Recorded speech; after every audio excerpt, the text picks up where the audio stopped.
வரஹ்மத்துல்லாஹி வபரகாத்துஹு. அல்ஹம்துலில்லாஹி ரப்பில் ஆலமீன் வஸ்ஸலாத்து வஸ்ஸலாமு அலா அஷ்ரஃபில் அன்பியாஇ வல் முர்ஸலீன் வ அலா ஆலிஹி வ ஸஹ்பிஹி வ மன் தபிஅஹும் பி இஹ்சானின் இலா யௌமித்தீன். அம்மா பஅத். இந்த பாடத்தினூடாக நாங்கள் கற்க இருப்பது இமாம் நவவி ரஹ்மத்துல்லாஹி அலைஹி அவர்கள் எழுதிய அல் அர்பஊன் அன் நவவியா என்ற 40 ஹதீஸ்களை உள்ளடக்கிய கிதாபை நாங்கள் கற்க இருக்கின்றோம். அதனை கற்பதற்கு அல்லாஹ் எனக்கும் உங்களுக்கும் அவனுடைய அன்பையும் அருளையும் சொரிந்தல்வானாக என்று இறைவனை பிரார்த்தித்ததன் பின்னால், முதலாவதாக நாம் ஒரு கிதாபை கற்பதற்கு முன்னால் அந்த கிதாபில் 2 விடயங்களை நாங்கள் அவதானிக்க வேண்டும்.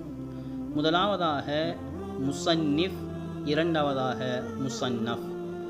முஸன்னிஃப் என்பது நாம் எந்த கிதாபை கற்க இருக்கின்றோமோ அந்த கிதாபை எழுதிய நூலாசிரியரை முஸன்னிஃப் என்று சொல்லுவார்கள் அல்லது முஅல்லிஃப் என்று சொல்லுவார்கள்.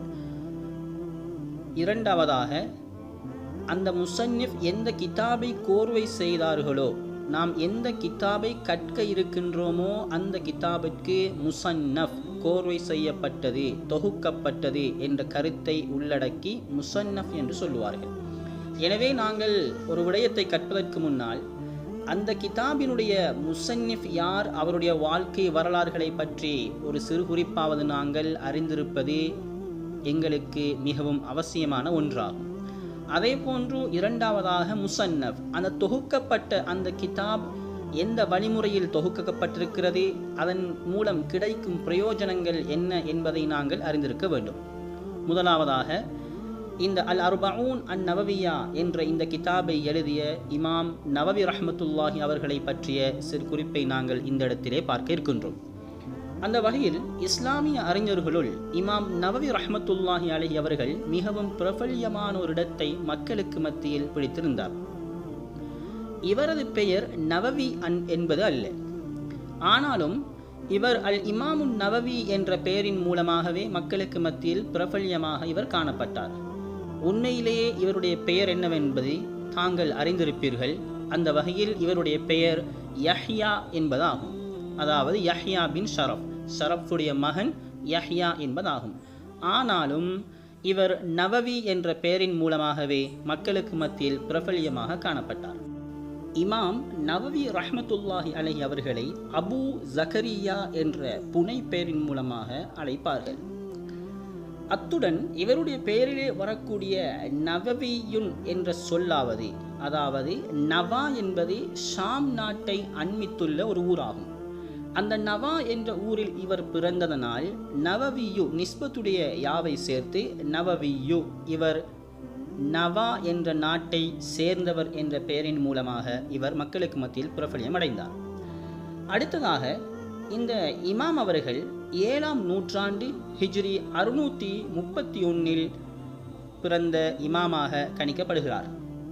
இவர் 10 வயதை அடையும் போது இவருடைய தந்தை ஷரஃப் அவர்கள் இவரை ஒரு கடையில் அமர்த்தாட்டினார். என்றாலும் இவர்கள் வியாபார விடயங்களில் கவனம் செலுத்தாமல் குர்ஆனை மனனம் செய்யும் விடயங்களில் அதிக கவனம் செலுத்தி அதிலே அவருடைய ஆற்றலையும் வெளிக்காட்டினார். இதனால் இமாம் அவர்கள் சிறு வயதிலேயே குர்ஆனை மனனம் செய்தார்கள் என்பதை அவர்களுடைய வரலாறை கற்பதன் மூலமாக எங்களுக்கு அறிந்து கொள்ள முடியும். இவர் குர்ஆனை மனனம் செய்யும் போது, அதாவது குர்ஆனை மனனம் செய்து முடித்த பொழுது இவர் பருவ வயதை அடைந்திருந்தார்கள் என்றும் பருவ வயதை அடையும் காலத்தை எட்டிவிட்டார் என்றும் 2 கவுலுகளை இமாம்கள் அவர்களுடைய வரலாற்று வரிகளிலே தெளிவுபடுத்துகிறார்கள். அத்துடன் இமாம் நவவி ரஹ்மத்துல்லாஹி அலைஹி அவர்கள் 18 வருட காலம் நவா என்ற ஊரில் வாழ்ந்தார்கள். தனது 18ஆம் வயதை அடையும் பொழுது தன்னுடைய கல்வி பயணத்திற்காக திமஷ் நாட்டிற்கு ஹிஜ்ரி 649 சென்றார்கள். திமஷ் நாட்டுக்கு சென்ற இமாம் அவர்கள் ஷாம் நாட்டைச் சேர்ந்த முஃப்தியாகிய அப்துர் ரஹ்மான் பின் இப்ராஹிம் அல் ஃபிசாரி ரஹ்மத்துல்லாஹி அலைஹி அவர்களிடம் தனது கல்வியை கற்றுள்ளார்கள் என்பதை முஅர்ரிஹீன்கள் கிதாபுகளில் பதிவு செய்கின்றார்கள். அத்தோடு இமாம் நவவி ரஹ்மத்துல்லாஹி அலைஹி அவர்கள் கிட்டத்தட்ட 28 வருட காலம் திமெஷ்கிலேயே தனது வாழ்நாளை கல்விக்காக வேண்டி கழித்தார்கள் என்பதையும் இமாம்கள் இவரை பற்றி எழுதிய வரலாறுகளில் சான்றுகளாக பதிவு செய்துள்ளார்கள். இமாம் நவவி ரஹ்மத்துல்லாஹி அலைஹி அவர்கள் பல கிதாபுகளை எழுதியுள்ளார்கள். அவைகளுள் சிலரை பார்க்க போனால் ரியாதுஸ் சாலிஹீன், அல் அர்பஊன் அன்-நவவிய்யா, மின்ஹாஜுத் தாலிபீன், ஷர்ஹ் ஸஹீஹுல் முஸ்லிம், கிதாபுல் அதுகார், அல் மஜ்மூ' ஷர்ஹுல் முஹஸ்ஸப் போன்ற பிரபல்யமான இதுவும் அல்லாத பல கிதாபுகளை எழுதியுள்ளார்கள் என்பதும் குறிப்பிடத்தக்கதாகும். இமாம் நவவி ரஹ்மத்துல்லாஹி அலைஹி அவர்கள் தனது பணியை மார்க்கத்துடைய விடயங்களுக்காகவும் இல்முக்காகவும் சிறப்பாக செய்து வந்த அவர்கள் தனது 45வது வயதில் ஹிஜ்ரி 676ஆம் ஆண்டு இறையடி சேர்ந்தார்கள். இன்னா லில்லாஹி வ இன்னா இலைஹி ராஜிஊன்.